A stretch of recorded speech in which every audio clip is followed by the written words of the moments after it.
cette émission, c'est politique, c'est le nouveau numéro qui vient justement d'arriver en ce jour, le deuxième jour de la semaine. Une fois de plus, bienvenue et bonnes conditions télévisuelles à vous tous qui nous captez depuis Kinshasa, de l'autre côté de la rive, au Congo-Brazzaville. Vous nous suivez également, merci, dans le 24 communes de la ville province de Kinshasa, vous le savez, dans quelques quartiers, mais aussi communes de la ville province de Kinshasa. Il y a à peine rue d'eau, vous le savez bien. La station d'Enjili a été endommagée par les eaux des pluies diluviennes qui sont abattues du 4 au 5 à Kinshasa. On en parle d'ailleurs dans cette émission avec notre invité. Vous le savez, on va tourner tout justement autour de l'actualité en République démocratique du Congo. Nous allons analyser, nous allons critiquer, nous allons apporter des critiques positives. Pourquoi pas aussi lancer les perspectives à travers ce qui est en train d'être fait au pays. Merci de nous suivre un peu de partout. Allez, merci à la grande équipe. Fatou Mboukou. Bon. Fatou Mboukou, ça va? Toussaint, ça va? Toussaint Louyeye. Oh. Oh, Daniel Louvaki. Toussaint Louvaki. Allez, merci d'être là. C'était pour vous transmettre ma joie. Chers téléspectateurs, une fois de plus, bienvenue. Avant de prendre mon invité en plateau, je vais devoir vous faire part de ce que nous allons partager en plateau. Toussaint, tu nous aides avec la thématique parce que nous y entrons directement. On va parler des 3 problématiques dans la ville-province de Kinshasa. Nous allons démarrer avec les jeunes au coste. Nous allons brosser la situation de pluie diluvienne.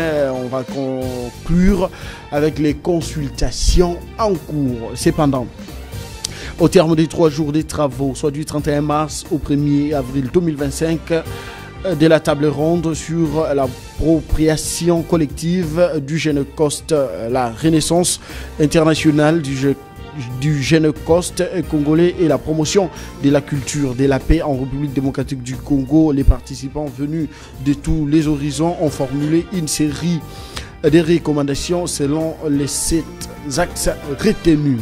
Allez, ce qu'il faut retenir par ailleurs, que les recommandations adressées à divers niveaux, la présidence de la République, le Parlement, le pouvoir judiciaire, la société civile et les leaders religieux et traditionnels. Il s'agit notamment de former les éducateurs, sensibiliser et transmettre la mémoire du Génocoste au travers des différents outils pédagogiques, organiser des visites mémoriales pour sensibiliser les enfants à l'histoire du pays, encourager les dissertations et débats sur le Génocoste et les génocides pour développer l'esprit critique chez les apprenants. Célébrer également la journée nationale du Génocoste dans les écoles pour renforcer la mémoire collective et traduire le support éducatif dans les langues nationales, instaurer une politique mémorielle du Génocoste et élaborer un projet de loi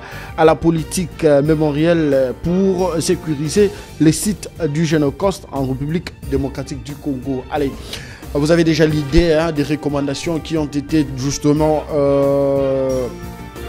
prises après avoir passé 3 jours sur cette table ronde du Génocoste en République démocratique du Congo. Le go de ces travaux a été donné par les chefs de l'État, Félix-Antoine Tshisekedi Tshilombo. On en parle avec mon invité, leader Kingozi, qui est avocat, mais ici, nous le recevons en tant qu'analyste politique. Permettez-moi de le présenter ainsi. Bonjour et bienvenue. Merci beaucoup, monsieur Christian. Je vous salue. Merci. Et je profite de cette occasion pour saluer tous mes compatriotes partout où ils pourraient se trouver. Et nous leur disons, comme nous le disons toujours chaque jour, que le Congo restera un et indivisible, comme le veut la Constitution. Et comme le veut également le chef de l'État, toutes les institutions de la République, et nous tous Congolais, nous voulons demeurer dans l'unité, dans la cohésion pour que nous puissions vivre la concorde nationale. Très bien, merci beaucoup de répondre à notre invitation. C'est un plaisir toujours de vous recevoir en plateau. Chers téléspectateurs, cette émission sera pédagogique pour vous qui nous suivez. Vous avez loupé cette actualité, mais aussi ces travaux sur la table ronde en ce qui concerne les génocostes en République démocratique du Congo. 3 jours durant, ces travaux ont été démarrés et clôturés au centre culturel dans la ville-province de Kinshasa. Je le disais tantôt, l'ego a été donné par le chef de l'État, Félix-Antoine Tshisekedi Tshilombo, lui qui veut à ce que les victimes soient remis dans leurs droits. De prime abord, la première question est de savoir cette initiative d'élever la voix sur le mort congolaise. Comment vous les trouvez? Cette initiative d'élever la voix sur le mort de notre pays, c'est une initiative d'abord louable. Très bien. Parce que depuis plusieurs décennies, notre pays est en train de vivre des situations chaotiques en ce qui concerne sa partie Est. Les questions sécuritaires sont en train de mouvementer la République ainsi que toute la sous-région. Et il était aussi important que les Congolais se réunissent pour pouvoir réfléchir en ce sens-là. Parce que lorsqu'on s'était, c'est comme si nous acceptons ce que nous sommes en train de vivre et nous participons d'une manière à une autre dans une complicité quelconque. Alors il a fallu que les gens réfléchissent, les gens se disent droitement ce qui se passe n'est pas normal et puis alerter la communauté nationale qu'internationale sur ce qui se vit au Congo. Et le concept de génocostes, c'est vrai que la plupart des Congolais ne comprennent pas encore ce que cela signifie. Exact. Le concept génocostes a été en réalité emprunté auprès des activistes de la société civile ou encore des mouvements citoyens qui étaient en train de clamer haut et fort les situations des tueries, des massacres qui se vit à l'est de notre pays. Et génocostes, en réalité, voudrait dire quoi? Ça veut dire génocide pour les gains économiques. Très bien. Alors, c'est tiré de 2 concepts qui ont été fusionnés. Il y a d'abord géno, qui vient des génocides, et puis coste, qui veut en réalité dire coût. C'est-à-dire des actes criminels qui sont perpétrés pour des raisons économiques. Et nous le savons que notre pays est victime des guerres insupportable et puis que l'on ne peut pas comprendre, qui n'étant que pour le pillage des sols et des sous-sols de ces pays, raison pour laquelle il faudrait fomenter tout foyer de tension partout où se trouvent des minéraux. Très bien. Merci beaucoup. Nous allons poursuivre. Cet éclairage nous a fait énormément du bien. Allez, on entre du coup dans les réformes qui ont été justement soulevé, permettez-moi de le dire ainsi, à travers ces travaux. Cependant, quand les organisateurs pensent à former les éducateurs, sensibiliser et transmettre la mémoire du Génocoste au travers les différents outils pédagogiques et organiser des visites mémorielles pour sensibiliser les enfants à l'histoire du pays. Comment entrevoyez-vous cette démarche ? Personnellement, je crois que cette démarche est un peu précoce. Précoce ? Oui, je pense que la démarche est encore précoce, soit prématurée, parce que c'est une démarche qui devait normalement se faire après la reconnaissance par les Nations Unies des cas de génocide dans notre pays. Très bien. Parce que le génocide, en réalité, c'est le fait de vouloir détruire un groupe humain ou encore c'est le fait de vouloir exterminer un groupe de personnes pour des raisons de leur appartenance religieuse, par exemple, pour des raisons de leur appartenance raciale, tribale et ethnique, ainsi de suite. Alors, le fait d'emprunter le concept génocostes ne veut pas dire tout droit qu'il y a effectivement le génocide dans notre pays. Parce que s'il faudrait parler génocide, on doit être à mesure de démontrer et de prouver suffisamment qu'un groupe racial en RDC, un groupe ethnique au Congo, un groupe tribal dans notre pays a été victime d'une extermination ou d'un cas de destruction. Parce que lorsque nous faisons nos recherches, nous constatons que depuis la nuit des temps, les Nations Unies n'ont reconnu que 3 cas de génocide dans le monde. Le premier cas, c'est le génocide des Arméniens qui a été perpétré par l'Empire d'Ottoman. Ottoman qui réunissait le pays tel que la Syrie, la Turquie et ainsi de suite. Et cela a eu lieu entre 1915 et 1916. Le deuxième cas de génocide qui a eu lieu au monde, reconnu par les Nations Unies, c'est le génocide de peuple juif qui a été orchestré et matérialisé par les nazis. Et là, nous sommes en 1941, pratiquement jusqu'à 1945. Et le troisième cas de génocide, c'est celui de 1994, avec l'extermination des peuples Tutsis. Et nous connaissons bien, et plusieurs recherches font à ce que les gens ont compris que le cas de 1994, c'était une manière de s'auto-victimiser.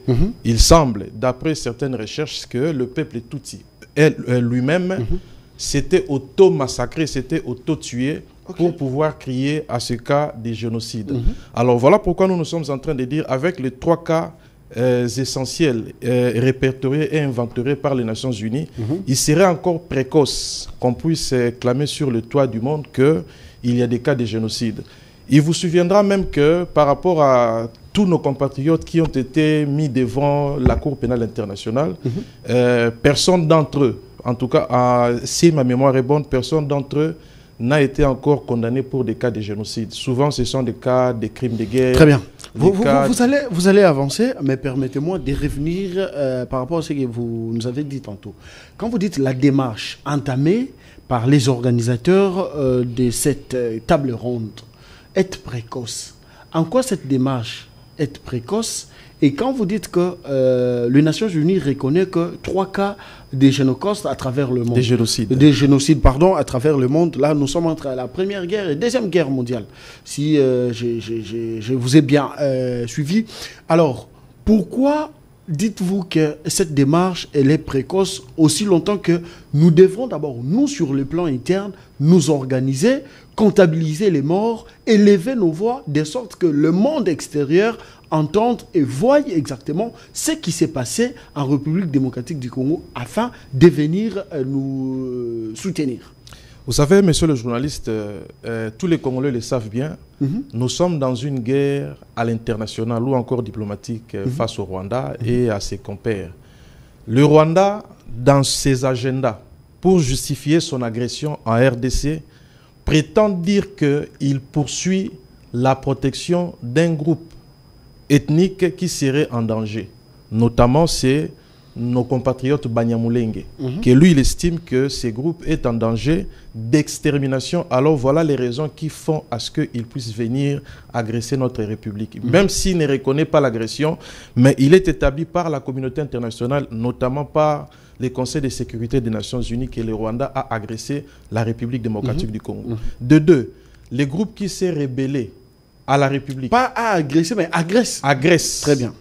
Les groupes qui s'est rébellés à la République, qui a fait allégeance aux Rwandais ou encore à Paul Kagame, dans leur agenda, bizarrement, il s'est fait que nous sommes en train de lire dans les réseaux sociaux et puis ainsi par-ci par-là que ce groupe est en train également de poursuivre la protection également d'un groupe ethnique qui est le groupe de Banyamulenge. Par contre, j'ai suivi sur une des tribunes de télévision le ministre Guissaro. Il a clamé haut et fort pour dire que la communauté Banyamulenge n'a jamais mandaté qui que ce soit pour pouvoir prendre les armes en vue de concourir à leur protection.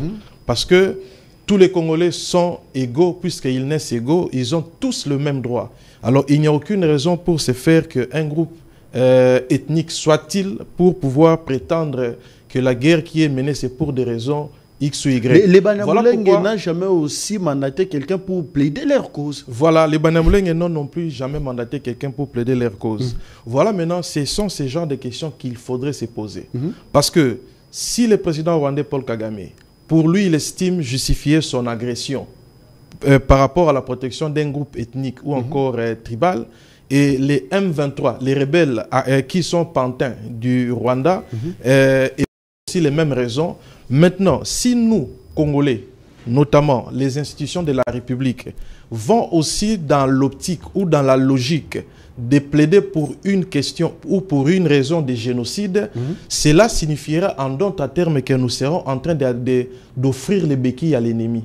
Parce qu'en réalité, entre nous les Congolais, nous vivons dans la concorde, nous vivons dans l'amour, nous vivons dans la cohésion nationale. Aucun groupe ne s'est jamais levé contre un autre pour vouloir les détruire ou l'exterminer. Alors si nous faisons une telle campagne d'un génocide prétendu, c'est-à-dire nous accordons les béquilles à l'ennemi. Voilà pourquoi le chef de l'État il dit toujours, que j'aime souvent paraphraser ou citer dans ses dires, il dit toujours que les pantins ne diront jamais de leurs problèmes. Les pantins, s'ils sont en face de vous, ils vont répéter les messages de leur maître. Quel est le message de leur maître? C'est ce que nous sommes en train de relever ici. Exact. Le peuple congolais vit dans la concorde, le peuple congolais vit dans l'amour. Voilà pourquoi nous sommes censés demeurer dans cet amour et dans cette cohésion. Et il serait beaucoup très prématuré d'aborder la question des génocides alors que cela n'est pas encore le cas. Il faudrait peut-être laisser le temps aux experts des Nations Unies de mener les recherches jusqu'à ce que nous arrivions à un point qui va attester à la face du monde que ce cas-là est réel. Jusqu'à quand ils vont mener des recherches? Parce que, je le disais tantôt, sur le plan interne, nous-mêmes, nous devrons d'abord être au courant, savoir ce qui s'est passé, comptabiliser notamment les morts et les victimes qui sont d'ailleurs vivants. Certains ont témoigné, nous avons suivi à travers ce qui s'est passé à Kisangani. Et donc, aujourd'hui, quand la République démocratique du Congo se sent capable de comptabiliser ce qui s'est passé afin d'élever la voix, n'est-ce pas une très bonne démarche? Parce que Primo, vous avez commencé d'abord par saluer cette initiative des travaux sur la table ronde des jeunes en Coste en République démocratique du Congo. Je vous dirais, monsieur le journaliste, que nous ne sommes pas à une première guerre d'agression. Nous ne sommes pas non plus aux premières réalités des massacres. Depuis le temps de Mobutu, les massacres ont existé, le temps de Mouzé Kabila, le temps de Joseph Kabila, et avec le président Tshisekedi, nous continuons à les vivre.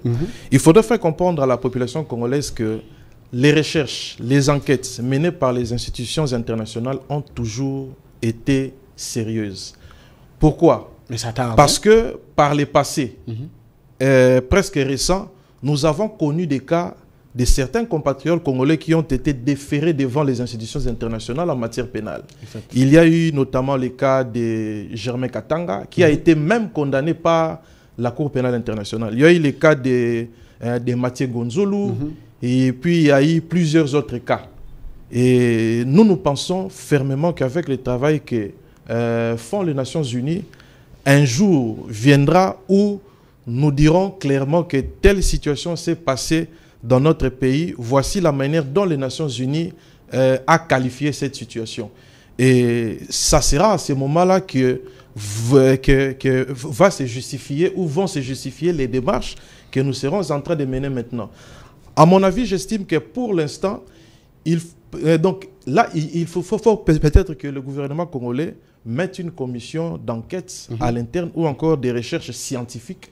Si cela existe, ça pourrait aider à ce que les enquêtes aillent beaucoup un peu vite. Et par rapport à ces questions, moi je pense aussi qu'il faudrait aussi associer des experts qui s'y connaissent véritablement dans ce secteur. Il y a notamment le professeur Nyabirungu Mwenesonga, qui a été l'avocat près la... donc il y a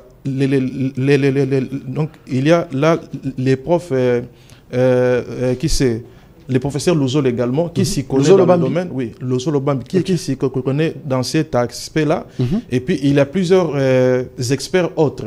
Alors, je pense que si on essaye de réunir ces intelligences, toutes ces intelligences pourraient aider la République à faire parfaire ces travaux de recherche qui pourraient certainement être soumis auprès des Nations Unies pour de meilleures voies des solutions ou des conclusions finales. Mais à ce stade, ne voyez-vous pas la RDC entre justement, comme je le disais tantôt, parce que moi j'aimerais revenir sur cela. Vous avez, oui, dit ici que les enquêtes internationales sont toujours sérieuses. Là, je corrobore cette idée, cette pensée d'ailleurs, mais sur le plan interne, comme je le disais, la République démocratique du Congo est en train justement d'élaborer son argumentaire pour plaider afin qu'il y ait une reconnaissance internationale du Génocoste congolais. Ben, c'est normal, c'est tout à fait normal.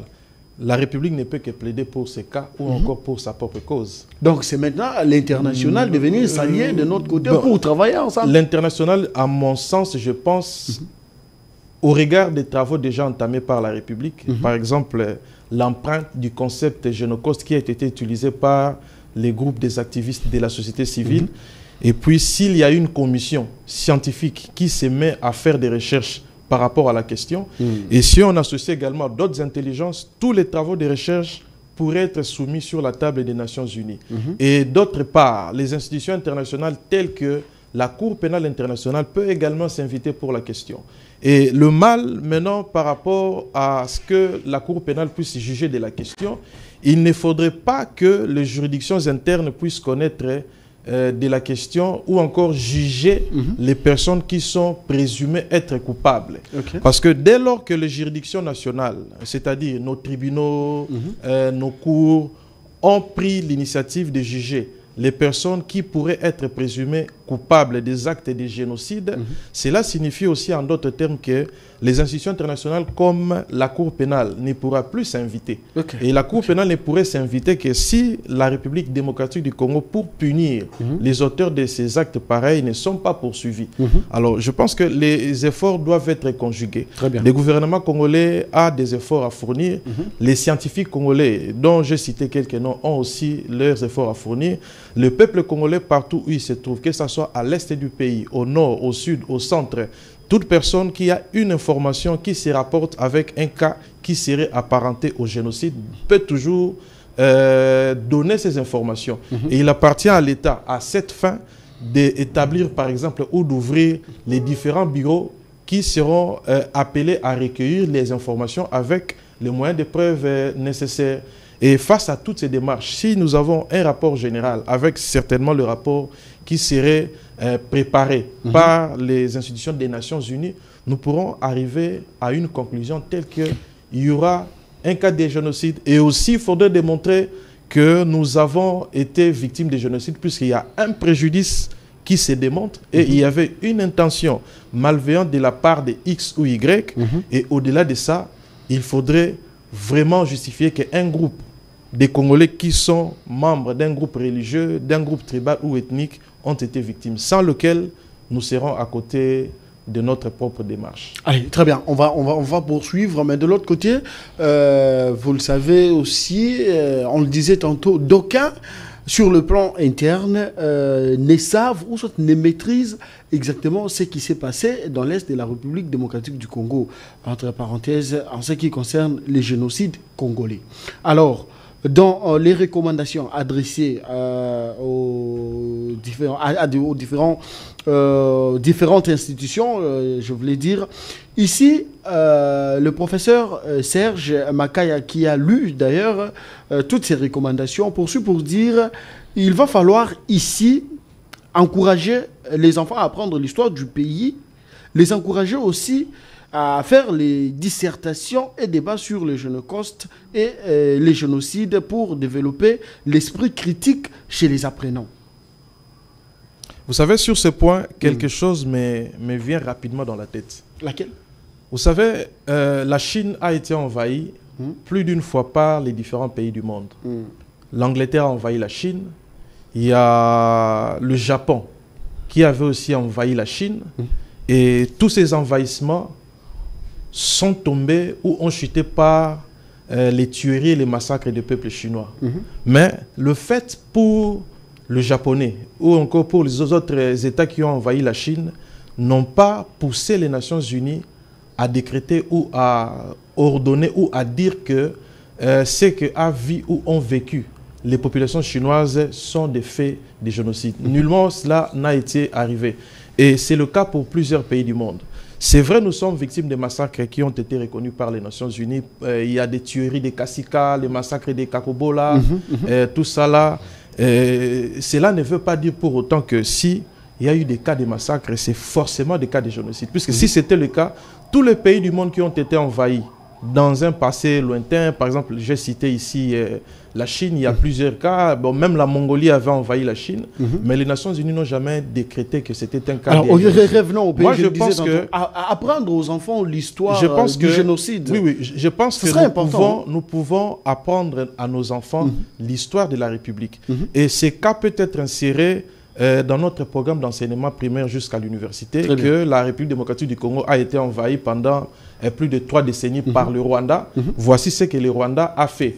Et à un moment de son histoire de la vie, la République démocratique du Congo a amorcé les démarches pour la reconnaissance des cas ou des faits de génocide qui sont pendant ou qui auront des résultats. Ce n'est pas une mauvaise... donc je pense que une mauvaise proposition. Oui, la proposition n'est pas mauvaise, mais il faudrait que cela aussi soit inséré tout en ne pas excluant les réalités internationales.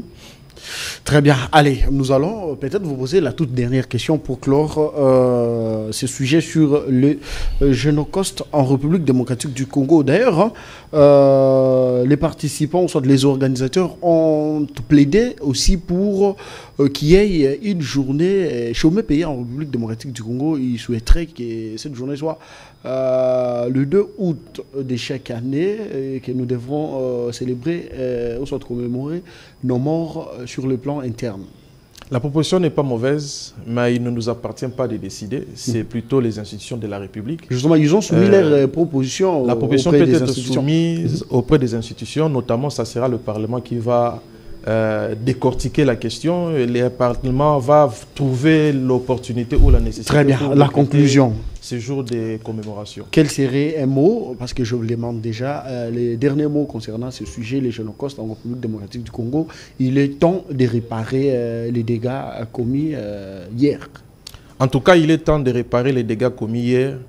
Nous allons inviter que la communauté internationale de pouvoir mener des enquêtes et de nous donner des résultats dans un délai qui serait raisonnable pour que ces cas que nous vivons à l'est de notre pays ne puissent plus être vécus. Très bien. Merci beaucoup, chers téléspectateurs, une fois de plus. Allez, merci de votre confiance renouvelée sur les antennes de la 10e rue télévision. Cette émission, c'est politique, c'est poursuit Leader Kingozi et notre invité, l'initiateur du mouvement citoyen, Milelo Oyamboka. Il a répondu à notre invitation ce jour pour analyser, décrypter et lancer les perspectives d'avenir à travers ces grands sujets que vous êtes en train de lire sur le bas de vos écrans. Nous allons parler du génocide. Nous avons d'ailleurs conclu le premier. On va prendre actuellement Kinshasa. Les pluies diluviennes qui se sont abattues sur Kinshasa a laissé derrière elles beaucoup de dégâts en biens matériels, mais pourquoi pas aussi en perte de vies humaines. On en parle tantôt. Mais vous qui ne le savez pas, il faille retenir que vendredi 4 avril, la Commission électorale nationale indépendante CENI a pris date avec l'histoire, présentant à la ville et au monde sa feuille de route pour la période 2025-2029, dans laquelle sont planifiées les élections nationales, provinciales et locales prévues pour 2028. La centrale électorale insiste sur la transparence et la préparation face aux défis à venir. Dans son speech, le président de la CENI, Denis Kadima, s'est réjoui des avancées des élections de 2023, citant entre autres l'inclusion de plus de 100 000 candidatures et la participation des Congolais et de la diaspora. Le centre électoral Bossolo, innovation de la CENI, sous Kadima, a été cité comme un exemple majeur de transparence. La centrale électorale prend l'engagement de ne plus revivre l'impréparation des précédentes élections. Donc, Denis Kadima a fait voir à la face du monde qu'il tient, qu'il réaffirme son engagement d'organiser les élections à tout le niveau en 2028, 2029. Allez, merci. Cette émission se poursuit. Vous avez un mot à placer là-dessus, la feuille de route de la CENI, publiée par Denis Kadima? Naturellement, nous sommes de ceux-là qui soutiennent le respect du délai constitutionnel. Et comme la CENI a lancé ouvertement son calendrier, il appartiendra à tout le peuple congolais de s'approprier ce calendrier et puis aux dates fixées, que leur matérialisation puisse suivre naturellement aussi. Parce qu'à présent, d'aucuns pointent du doigt le gouvernement Tshisekedi, les régimes Tshisekedi, pour dire que bon, voilà, ils veulent s'éterniser aux affaires déjà avec les pourparlers, consultations, dialogue et tout ce qui va avec. Tshisekedi a l'esprit de s'éterniser au pouvoir. Mais cependant, Kadima vient justement porter la lumière à ces dossiers pour dire que ben, qu'il y ait dialogue, qu'il y ait négociation, qu'il y ait consultation. En 2028, nous allons tenir au respect de nos textes pour organiser les élections. Vous savez, je ne sais pas si c'est sur quoi les autres Congolais s'appuient pour évoquer cette telle thèse, mais moi je pense que nous avons tous... C'est par expérience, hein, Kabila l'a fait. Ben, par expérience, moi je pense que nous avons notre feuille de route qui est la Constitution de la République démocratique du Congo. Voilà. Et puis la Constitution voudrait que le délai constitutionnel soit respecté. Le mandat du président de la République ainsi que de toutes les autres institutions et les 5 ans une fois renouvelable une seule fois. Très bien. Et je ne vois pas le président de la République en tant qu'un démocrate avéré puisse aller au-delà des prescrits constitutionnels. Alors la Constitution n'a fait que corroborer ce qui a déjà été dit par la Constitution, plutôt la CENI. Oui, la CENI n'a fait qu'appuyer ce que dit la Constitution, que dans tel délai, il faudrait que les élections aient lieu. Alors, il ne faudrait pas attendre que nous arrivions au moment pour que nous puissions courir. Il faudrait peut-être avoir une bonne préparation de ces élections. Alors, à ceux qui veulent aller aux élections, de vouloir ou encore de pouvoir se préparer bien avant cela. Et il serait très précoce aussi d'attribuer au président de la République ce genre d'affirmation. Je le disais tantôt, c'est par expérience. Bon, je le disais tantôt, hein. Vous le savez aussi. Le président Tshisekedi l'a toujours dit. Il a toujours dit qu'il n'est pas là comme président de la République pour vouloir s'éterniser.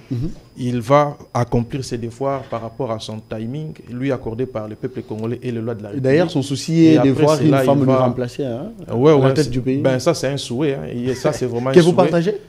Bon, moi, je n'ai pas... vous n'adhérez pas, vous corroborez pas cette pensée. Si nous aurons une dame qui aura les aptitudes et les compétences pour diriger la République. Par exemple, Fifi Masuka. J'en sais rien. Qui se distingue de sa gestion. Je ne connais rien d'elle personnellement. Et il ne suffit pas de voir quelqu'un à distance. C'est un bel exemple quand même, hein, de par sa gestion quand même.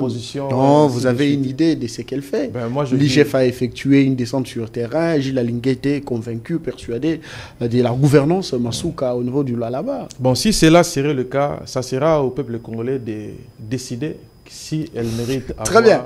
Allez, je salue la femme qui fait l'honneur de toutes les femmes congolaises, Fifi Masuka, une première gouverneure dame de réaliser de tels exploits dans la gestion des entités territoriales. Donc, félicitations à elle, à toute son équipe, mais aussi au directeur provincial Georges Tchatambov, qui nous suit certainement depuis son bureau de travail. Allez, les coordonnateurs Étienne Walamina, on te salue. Et donc, bon boulot à vous, cher directeur Georges Tchatambov. Et merci de votre fidélité renouvelée sur nos antennes. Alors, on parle de Kinshasa, le plus du Livienne. À ce jour, je le disais, à l'entame de cette émission, que plusieurs communes, mais aussi quartiers de la ville-province de Kinshasa sont privés d'eau potable, de par la station d'Njili qui a été endommagée par les eaux de... À ce jour, nous comptabilisons plus... Bon, estimation, oui, c'est vrai. Nous sommes en train d'estimer que nous avons perdu plus de 30 de nos compatriotes. Pourquoi? Parce que le VPM Chabani est venu nous donner un chiffre provisoire des morts. Il a donné à 22, mais à ce jour, donc on devrait à tout prix actualiser et en savoir plus sur le nombre de nos compatriotes qui ont été emportés par ces eaux de la pluie, qui ont perdu leur vie. Plusieurs dégâts en biens matériels. Un mot à placer là-dessus par rapport à cette situation. D'ailleurs, les patrons de la ville qui arrivent sur place avec un canon rapide qu'on est en train justement de pousser. Vous savez, monsieur le journaliste, vous savez, nous sommes très touchés, en tout cas beaucoup très touchés. On a les têtes courbées, le cœur est brisé, parce qu'on ne peut pas imaginer qu'une famille... disparaissent comme ça, ou encore un membre de famille perde sa vie parce qu'il y a eu un cas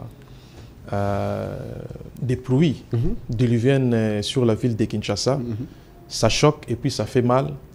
Et même si nous présentons nos condoléances, ces mots-là n'arriveront pas à changer ni à éponger ce que ressentent ces familles. Exact. C'est une situation très difficile, mais nous leur encourageons et nous sommes de cœur avec eux. Une catastrophe naturelle, hein, la plus. Une catastrophe naturelle, il y a des cas qui pouvaient être gérés, organisés au préalable avant que la situation ne puisse arriver. Mais c'est arrivé, on ne peut rien. Donc il n'y a aucun mot qui pourrait réparer ce qui est arrivé. Les mamans ont perdu leur mari, les enfants ont perdu leur père, les enfants ont perdu leur mère, les sœurs ont perdu leurs frères et sœurs. Les parents ont perdu les enfants. Ils ont perdu leurs enfants. C'est très touchant. Il faudrait que le gouvernement puisse s'y atteler pour que nous puissions plus vivre ce genre de cas. Gouverner, c'est prévoir, dit-on. Est-ce, voyez-vous, aujourd'hui, Kinshasa prévoir en ce qui concerne sa gouvernance? Bien évidemment, gouverner, c'est prévoir parce qu'il y a une notion qui entre en jeu, c'est celle de l'État-providence. Où l'État a le devoir d'être le protecteur de tous ses concitoyens. Exact. Parce que si l'État ne sait pas sécuriser économiquement, socialement ses propres nationaux, ces derniers seront exposés à ce genre de cas, à ce genre de situations. Et notre pays a un fleuve qui part de là où il est jusqu'à l'océan. Et ce fleuve-là est rattaché par plusieurs rivières. Vous parlez du fleuve Congo? Oui, le fleuve Congo. Il parle des bananes? Oui, oui. Et le fleuve est rattaché avec plusieurs rivières et plusieurs ruisseaux qui se jettent dans le fleuve. Et lorsqu'on voit les cas de la rivière Njili, c'est une des rivières qui se jette aussi dans le fleuve Congo. Fleuve, exact. Alors peut-être la faiblesse avec notre gouvernement qui ne sait peut-être pas répondre. Je ne vois pas les gouvernements actuels avec tous les gouvernements qui se sont succédés jusqu'à l'actuel gouvernement. C'est ce que nous n'avons jamais pris les précautions d'anticiper les réalités. C'est là où j'ai dit que cela intervient la notion de l'État-providence. Il faudrait sécuriser socialement les populations, il faut sécuriser économiquement les populations. Parce que là, par rapport à ces cas, beaucoup de concitoyens congolais ont perdu leurs affaires, pour ceux qui sont restés en vie. Et nous remarquons même que sur le long du fleuve, il n'y a pas un engin qui a la capacité de baliser le fleuve ou encore de draguer le fleuve dans l'objectif d'enlever les immondices, d'enlever tout ce qui n'est pas approprié pour rester dans l'eau. Parce que là, vous parlez de baliser le fleuve. Il y a un projet des taxis fluviaux sur le fleuve Congo, en gestation d'ailleurs. Voyez-vous ces projets tenir dépend ce que vous venez de dire?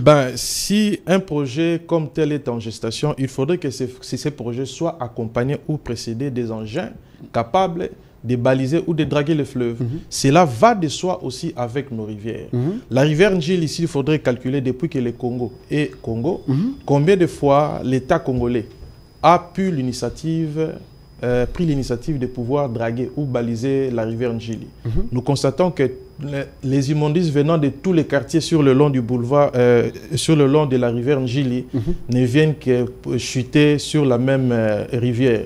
Et les eaux qui proviennent de très loin ne viennent que chuter sur la même rivière. Et finalement, la rivière a du mal à souffler ou à respirer, faute des immondices, faute des objets qui n'ont pas leur place sur la rivière. Et quand les sables également s'accumulent, cela fait quoi? Cela nous fait vivre ce que nous avons là vécu. Alors, il appartiendra au gouvernement congolais, en tout cas dorénavant ou dans un avenir très rapide ou très proche, de trouver des engins pour pouvoir baliser ou draguer et le fleuve Congo ainsi que toutes les rivières qui s'y rattachent.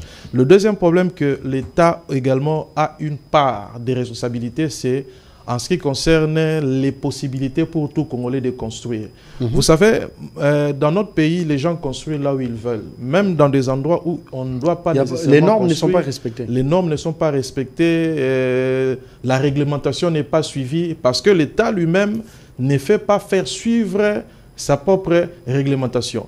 Nous constatons même dans toute la ville de Kinshasa, les gens construisent les maisons sans pour autant obtenir les avis favorables des services urbanistiques.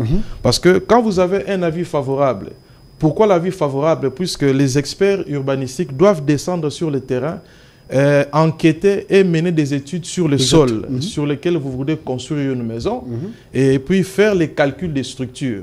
Parce qu'on ne peut pas comprendre que dans un quartier qui est sablé, quelqu'un se présente pour commencer à construire une maison de R+5, R+10, alors que ce sol n'est pas approprié pour une telle construction.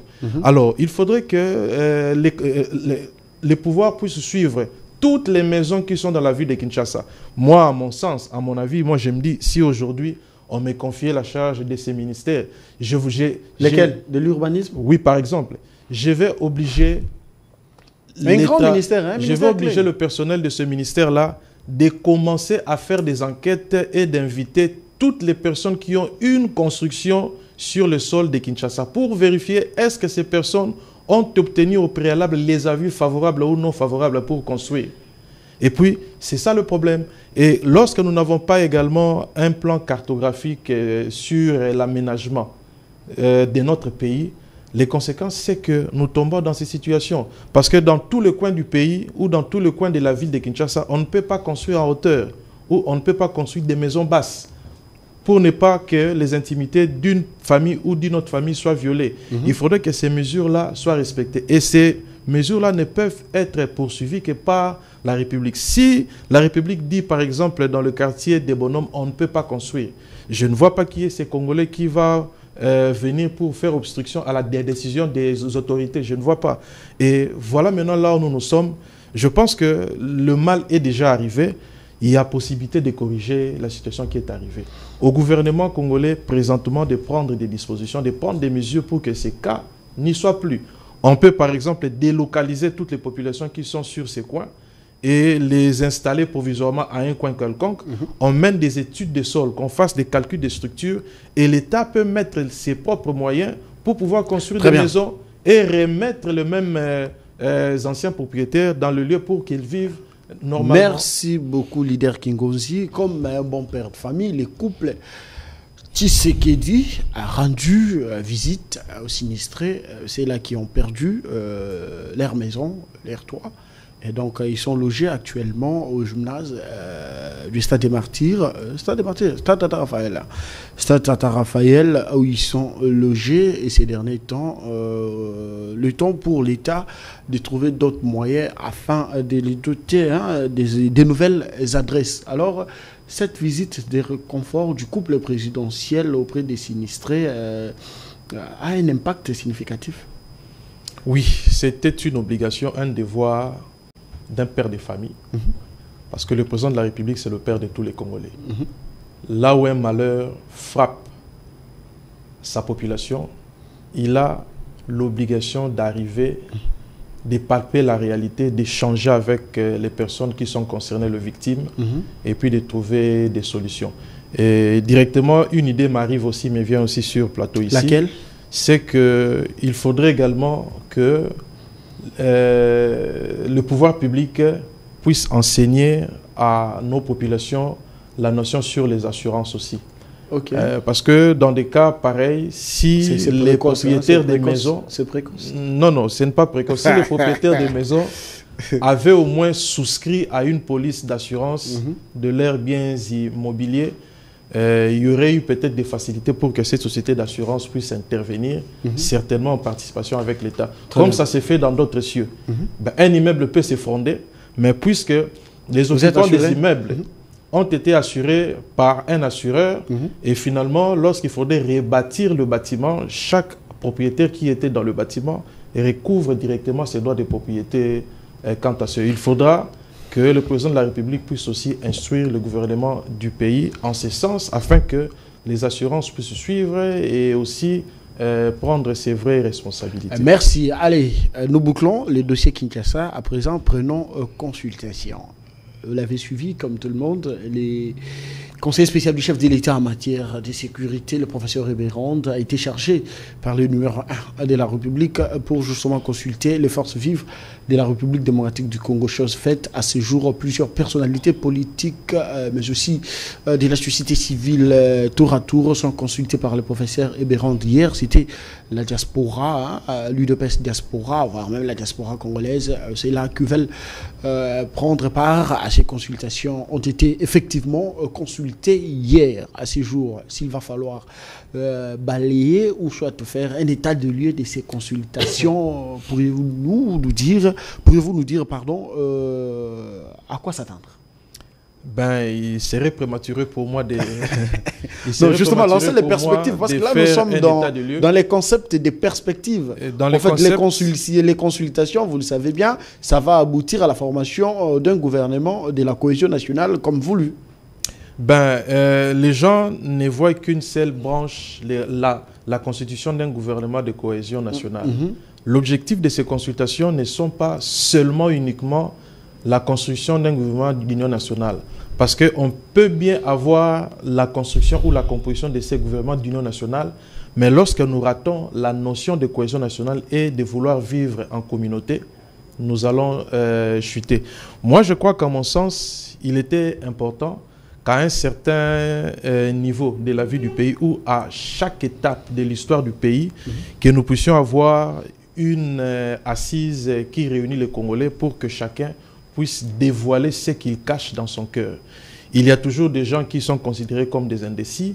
Il y a toujours des gens qui sont considérés comme s'ils n'ont jamais été pris en compte. Les insatisfaits aussi. Les insatisfaits, il faudrait qu'on puisse entendre tous ces gens-là pour comprendre la voix de tout un chacun. Quel est ceux qui sont en train de réfléchir. Et je pense que c'est dans ce cadre que le président de la République avait confié cette mission à son conseil spécial en matière de sécurité.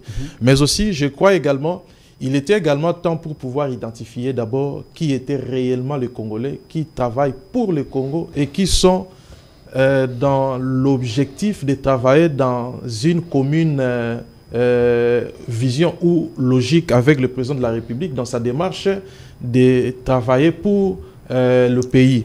Parce que nous constatons que certains de nos compatriotes qui étaient dans l'Union sacrée, qui sont en train d'adhérer dans des groupes,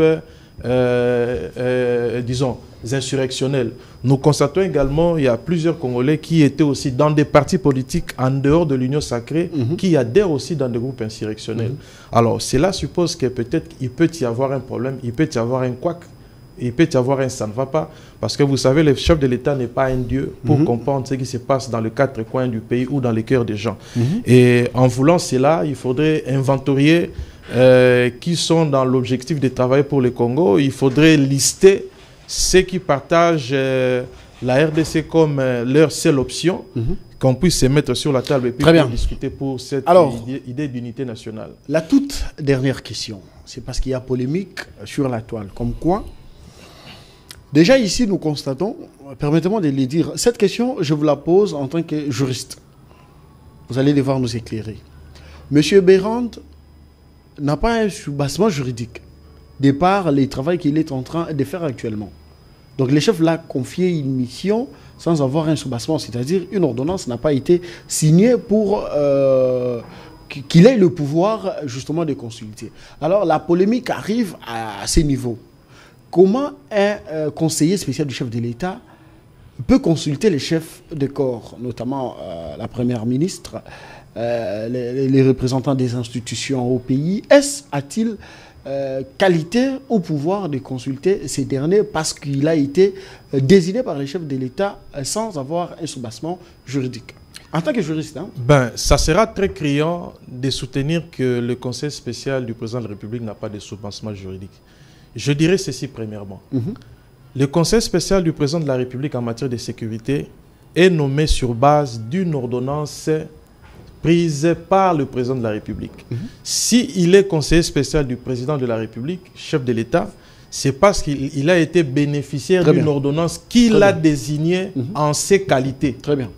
C'est ça le seul soubassement juridique. Et en dehors de ça, le président de la République, avec toutes ses fonctions reconnues par la Constitution, il est le garant du bon fonctionnement des institutions. En tant que garant du bon fonctionnement des institutions, ces institutions sont lesquelles? Il y a le président de la République, il y a le gouvernement, il y a les deux chambres du Parlement et il y a les cours et tribunaux. En étant le garant du bon fonctionnement des institutions, il est le magistrat suprême, il est le magistrat suprême, ainsi de suite. Il peut de ce fait déléguer un devoir ou une de ses charges auprès de n'importe quel... À qui il veut. Voilà, auprès d'une personne quelconque dont lui-même estime avoir les potentiels, les capacités et un niveau de discrétion pour accomplir un devoir que lui le soumet. Donc là, il n'y a pas de débat. Le président de la République a trouvé en la personne de monsieur le professeur le conseiller spécial en matière de sécurité, monsieur Bérand, cette nature de renfermer ces éléments et il lui a confié ses devoirs. Et on lui confie ses devoirs par les magistrats suprêmes. Puisque le président de la République lui-même, le président de la République lui-même pouvait bien faire ou organiser ces consultations qu'il les reçoive personnellement comme il a fait en 2021. Comme il a fait en 2021. Et il a estimé peut-être avec son agenda, avec les charges qu'il a, et par rapport à ce que nous vivons à l'est du pays, il n'aura peut-être pas le temps matériel pour remplir cette tâche. Donc il préfère donner mandat à quelqu'un d'autre.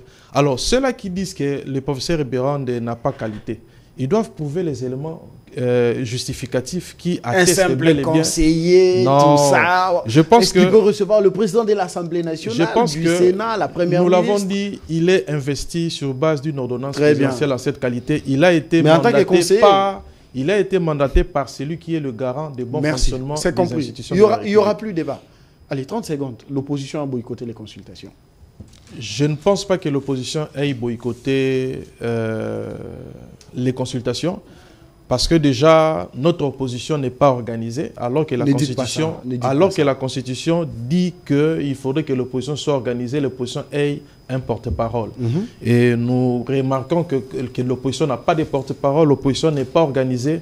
Cela signifie que chaque membre de la corporation opposition peut être consulté s'il répond à l'invitation. Et à mon sens, nous avons vu qu'il y a eu des opposants qui sont allés rencontrer le conseil spécial du président de la République, notamment il y a l'ancien Premier ministre Adolphe Muzito qui est allé, ainsi que tant d'autres. Donc dire que l'opposition a boycotté, en tout cas, à mon avis, je ne pense pas pour l'instant. C'était un plaisir de partager ce plateau avec vous. Merci de répondre à notre invitation. Et donc, merci à vous, chers téléspectateurs, de nous avoir suivis. Merci à la grande équipe qui nous a accompagnés à ce jour. Enoch Luyeye, Fatou, beaucoup. Amor Sandebia, ça va? Allez, Mobali, welcome. Merci de nous avoir suivis. On se revoit demain pour un autre numéro. Entre-temps, merci à plus tard.